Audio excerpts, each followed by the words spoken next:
Well, let's continue on with Invisible Man's Revenge.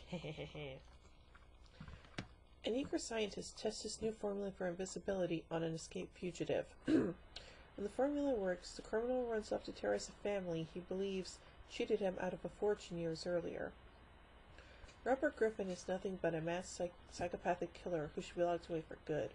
Still, he manages to escape from the secluded Cape Town mental institution where he has been committed, and he is now looking for revenge on the respectable Herrick family.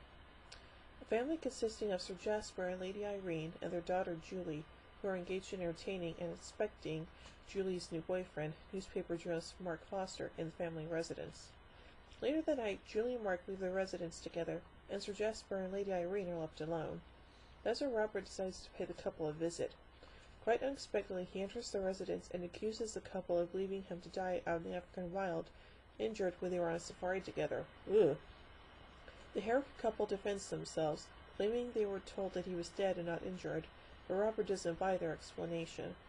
He demands they give him his share of the diamond fields they all discovered together on the safari. Jasper tries to tell Robert that the diamond fields were lost in a series of bad investments. Well, that's not good.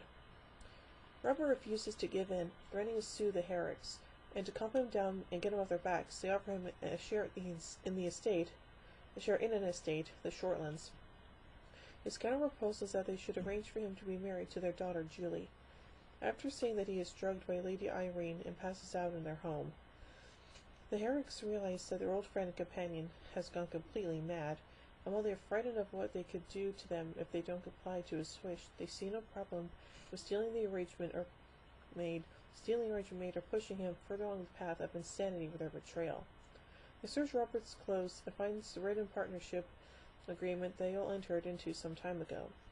Taking the paper, they next callously threw Robert out of their house.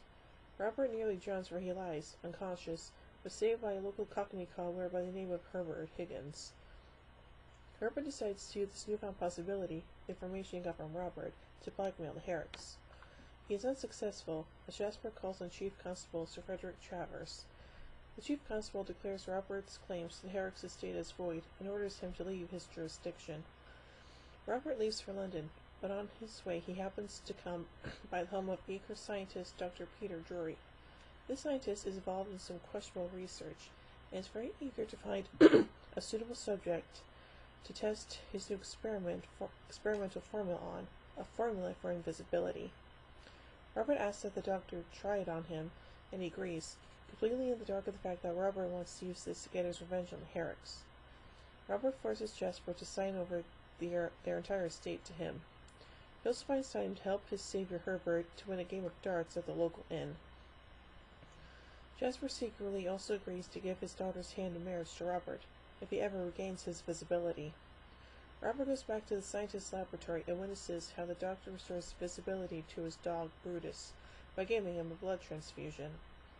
Robert breaks into the laboratory and knocks the doctor unconscious, before performing a blood transfusion on himself, using the doctor's blood. The transfusion results in the doctor's death, and to avoid capture, Robert sets the laboratory on fire and takes off just before the police arrive on the scene. Robert changes his identity to Martin Field and moves in with the Herricks at the estate, which is now the owner too. When Herbert finds out about Robert's return, he makes a futile attempt to blackmail him too, and out of pity, and perhaps thankfulness, Robert pays the man £1,000 to get rid of him. Robert has one condition for paying the money, that Herbert kills the doctor's dog Brutus, who has followed Robert back to the Herrick estate after the fire. Robert starts to lose his visibility one day at the breakfast table, with Julie and her fiancé Mark present. He tricks Mark to follow him down into the wine cellar, where he knocks the man out, starting another second blood transfusion with Mark's blood. Chief Constable Travers arrives at the estate after he's found out about Robert's return. With some help from Herbert and Jasper, they break into the cellar just as the transfusion is about to be completed, in time to save Mark's life. Robert is attacked by the still very much like Brutus and killed. Mark tells the others that Griffin went insane when he was locked up in the asylum, and meant no one any harm until he escaped. So yeah, pretty dark stuff, huh? Anyway, let's look at a couple of production elements of this movie. The film was shot from January 10th to February 7, 1944. Edgar Barrier, who wasn't happy with the way Universal Studios was shaping his career, dropped out of the project 4 days before shooting began, but was replaced by Lester Matthews. So yeah, that's pretty much all I gotta say about this, and it's really not that bad. I give The Invisible Man's Revenge 3 jack-o'-lanterns out of 5. Well, join me tomorrow as we find out what happens when Abbott and Costello meet the Invisible Man. So, until then, see you guys.